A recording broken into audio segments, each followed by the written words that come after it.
I think it's actually pretty easy to lose ourselves. In our desire to be liked or the belief that we have to care for everyone else first, we forget that we are important too. Here's the thing. My inner knowing hasn't even vanished. I have silenced it. Hey there. My name is Dr. Beth Russell, and I want to know, what would you do if you were not afraid? Right now. What would your life, your job, your relationships look and feel like if you could be unapologetically you? What's holding you back? This podcast is for anyone that wants to make a change but isn't sure where to start. Let's look inward together and let's talk about you and me, our mental health, our self-care, inner and outer selves, and all that makes us, well, us. It's time to get real, feel the feels, challenge what's holding us back, and connect. This is the Authentic and Brave podcast. Hello and welcome to the Authentic and Brave podcast. I'm Dr. Beth Russell, and creating this podcast has been a dream of mine for several years, and I finally allowed myself to start it. I use the statement allowed myself on purpose, and I'll explain why in a minute. Have you ever had a nagging feeling that you want to do something or you need to do something, but you've ignored it? Have you let fear hold you back? I definitely have.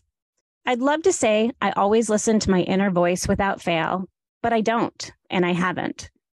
And it stopped me from doing the things I want to do and where I want to be in my life at this exact moment. I'm done waiting and on to creating. I'm allowing myself to face what's holding me back and create something new. And I love that I get to create it with you. If you're listening to this, you also are searching for something. Some part of you that's been dormant for a while, or maybe you're just curious as to what's next for you. Whatever the reason, I'm honored that you're taking the time to listen and hope that when we're together, you learn something, are reminded a little more of who you are, and that being who we are is one of the bravest actions we can take. Before we get too far into today's episode, let me tell you briefly who I am. I'm an achiever. I'm an I can do it woman. I can handle whatever you throw at me person.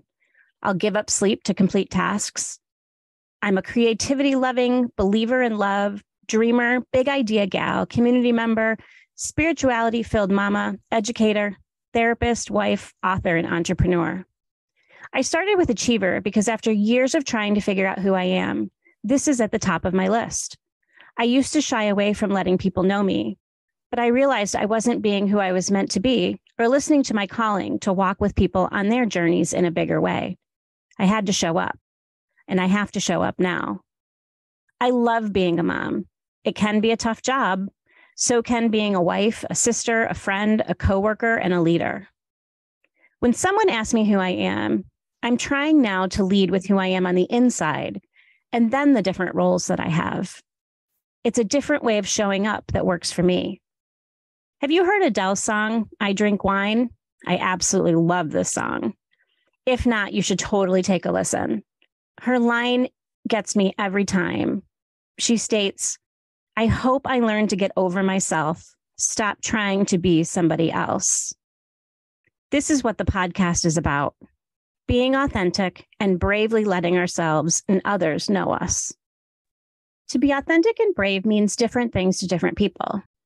Brené Brown defines authenticity as the daily practice of letting go who we think we're supposed to be and embracing who we are.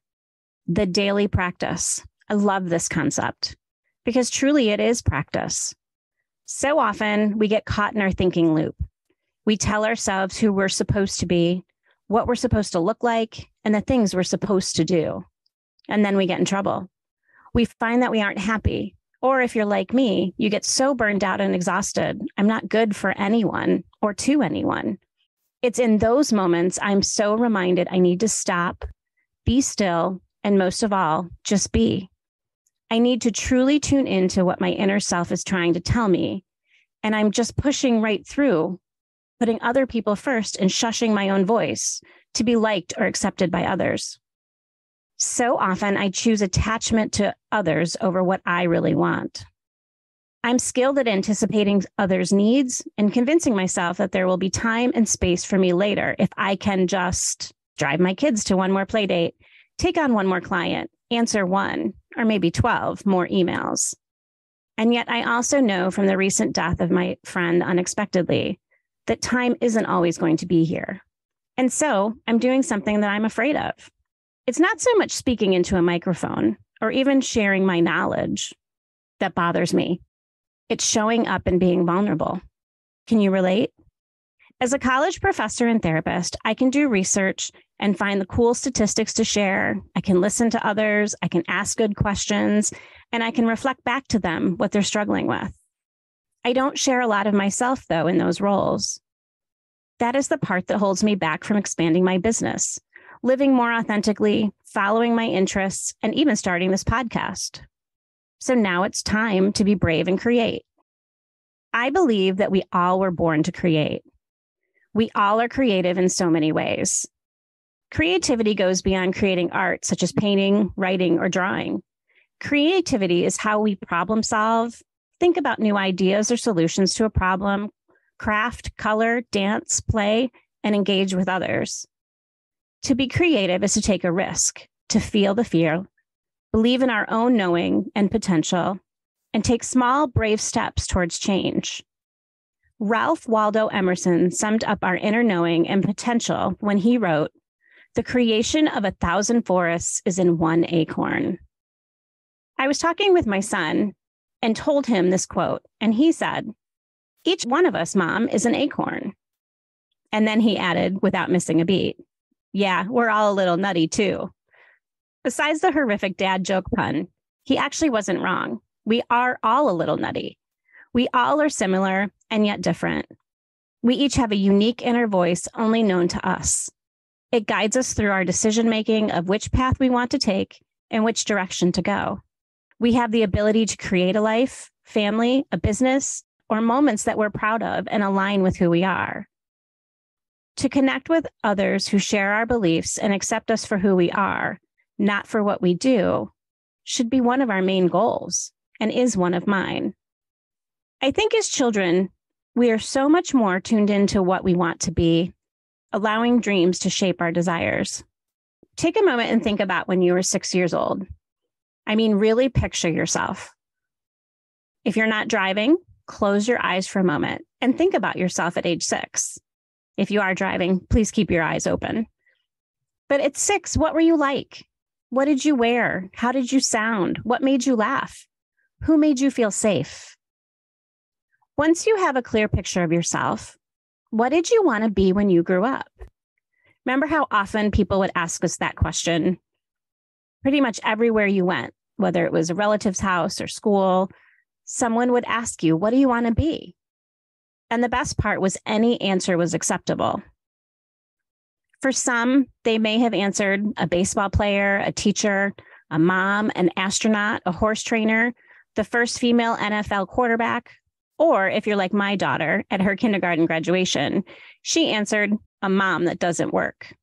And all the moms in the audience smiled, knowing that being a mom is the most work of any job on the planet.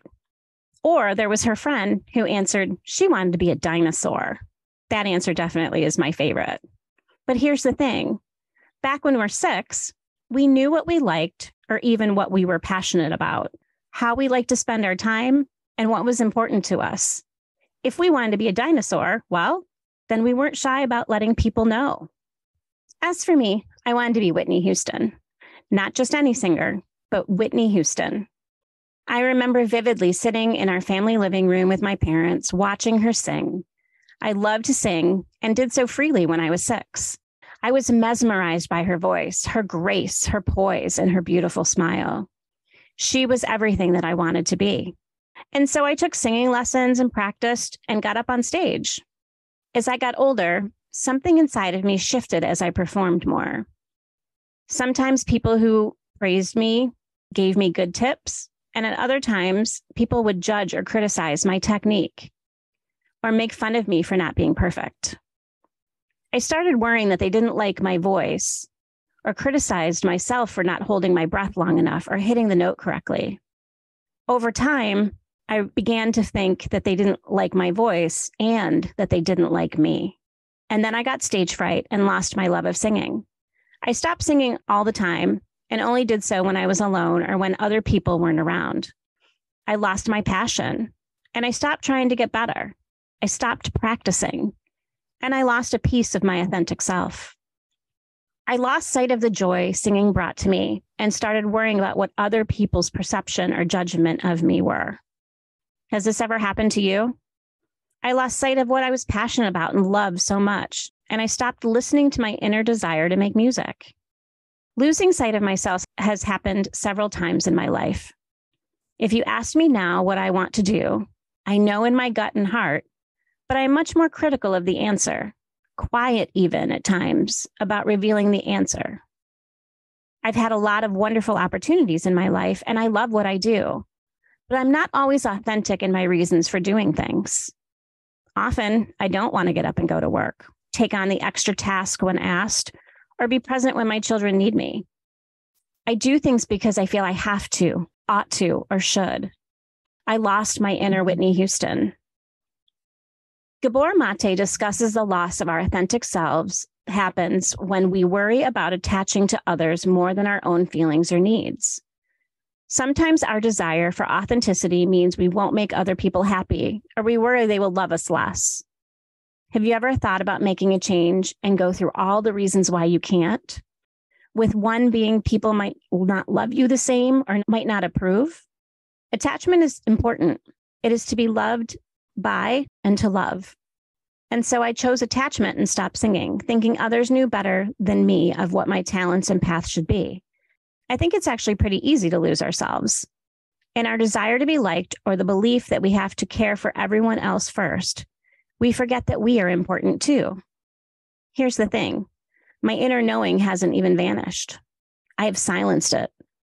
I've allowed myself to ignore my own voice and ultimately contributed to feeling bad about myself or a situation in which I find myself that I don't enjoy. It is in the times when I feel lost or invisible that I've had to turn inward and find myself over again, and sometimes even start over. Have you ever had to start over? Or admit that even though you planned and did the work to obtain something, it isn't what you thought it would be or what it once was. It's so hard. In the moment you realize you're feeling disappointment and maybe anger or grief, do you allow yourself to just feel it and know that these feelings are trying to tell you something? So often we want to feel what we consider the positive emotions or feelings, happiness, joy, those sorts of things. And we'll go to great lengths to avoid disappointment, anger, and fear, what we deem as negative emotions. And yet truly there are no negative or positives, only feelings. Feelings aren't rational. They're really just signs trying to tell us how we are experiencing something. When we begin to get in touch with our emotions and label them, something we'll talk about in future weeks, we'll become more in touch with our authentic self and inner knowing. So let's go back for a moment to the quote. The creation of 1,000 forests is in one acorn. One acorn, one body or one shell can be the start of so much. A simple change to a great movement. Now, to be real for a moment, the acorn will only flourish if it's given the right conditions. Basic necessities, food, water, sunlight, rest, the right ground. And it has to bear the harsh winds and rains and snows. We too must endure both the good and the bad, the sunlight and the rain. Our support systems, our families, our culture, our community, our workplaces, all the systems in which we live and work influence our potential. It would be naive to think otherwise. But it's also really important to remember our potential is there. Sometimes we get so far ahead of ourselves with an idea, we come up with 1,000 reasons why something new won't work before we listen to our inner voice telling us we want to change. Like the acorn, who you are is always inside you. Are you brave enough to share who you are? Authenticity is a daily practice of letting go of who we think we're supposed to be and embracing who we are. Being authentic takes bravery. And while it's brave to let others see who we are, I think first we have to let ourselves see it. There's a journey towards self-visibility that we must take. When was the last time you looked at yourself in the mirror? Not to comb your hair or brush your teeth, but just to look at yourself. If you have looked recently, were you kind towards yourself at what you saw? When was the last time you stopped and paid attention to how you were feeling? Could you easily label how you feel in the present moment? Have you asked yourself what excites you each day and what are you passionate about? If you haven't done any of these, how come? Are you afraid? Are you too busy? And if so, what would you do if you weren't afraid? Okay, so we've talked a lot about what authenticity means and the bravery it takes to be ourselves and let others see us. But now, how do you know what is authentic for you? A big piece of authenticity is knowing ourselves, what we like, where we feel sparks of energy, and how we talk to ourselves. There are so many ways to do this, but let's talk about 3 activities you can do today to begin to tap into your authentic self. The first activity is called the day off. What would you do with an entire day off? If you didn't have to worry about being somewhere or taking care of anyone else, how would you spend your time? Brainstorm all the ways you'd spend your day, what you would eat, where you would go, how much you would sleep, what you would do. Write it all down. No judgment, no guilt, no filtering. In your writings, you'll find some keys to what you want and need. And also what you like, what gives you energy, what reminds you that you are you. The second activity or suggestion is called This or That, or How Do You Like Your Eggs? Have you ever seen the Julia Roberts movie, Runaway Bride? In the movie, Julia's character is engaged to a few different men. Each time they order breakfast, when her fiance asks, "What do you want?" she answers, "Whatever you're having," and she orders the eggs the same way as him. Do you ever do that? Do you default to those around you? My husband and I do it all the time. What do you want to eat? I don't know. What do you want to eat? This back and forth is sometimes because we don't know what we want to eat, but it's often because we want the other person to have what they want, and we'll just ignore what we prefer. After several breakups, Julia's character decides to spend some time figuring out what she likes and eventually figures out how she likes her eggs. I won't spoil the ending. It's actually pretty cute. I hope you watch it. One way to figure out what you like is to play a game, This or That. We play it at least once a week at dinner with our kids. Everyone gets an opportunity to ask a question with 2 choices: ketchup or mustard, skiing or snowboarding, scrambled or hard-boiled. We go around several times. You can do this with just one other person, a family, a group, or even with yourself. When it's your turn to answer, don't overthink it. Just answer. It's a great way to identify what you like and remind yourself that your answers and opinions are just as valid as anyone else's. The last activity, and it's an ongoing one, it's definitely my favorite and the most difficult one for me. It's to say no. That simple. N-O, period. And if you can't say no, then say maybe. Say no to anything that doesn't serve you or feel right in your gut. If this seems too daunting, or if you're worried about upsetting others, allow yourself to say, maybe. Let me think about it, or I'll get back to you. My go-to answer, because I have 3 kids that always have someplace to be, is let me check my schedule and I will get back to you. And I always do. I always make sure I communicate when I can't attend something or do something for someone else. I don't want to break the connection, but I also don't want to have to do something I don't want to do. How often are you asked to do something and you automatically say yes? You respond and ignore that feeling telling you to say no. And then you end up doing something you really don't want to. We all do it. Saying yes is often about attachment, not wanting to disappoint others, and ignoring our own needs. So the challenge is to say no when you want to, or at the very least, maybe. And it's absolutely easier said than done. Practice saying it and rehearse it in your head and visualize saying no, or maybe, or let me get back to you. It does get easier over time.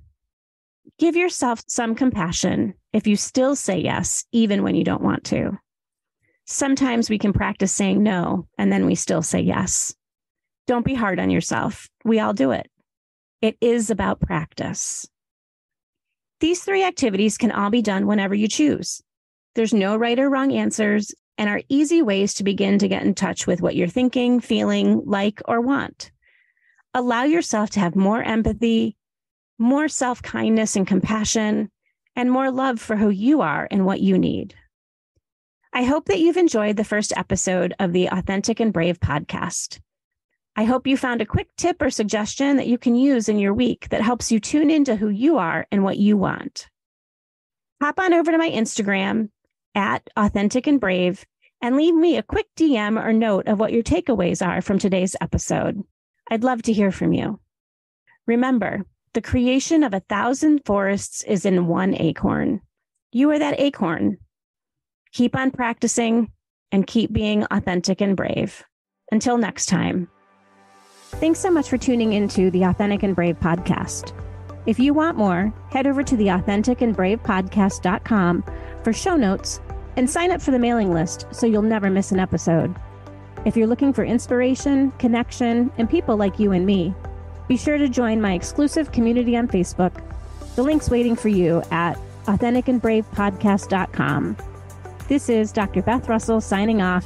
See you next time.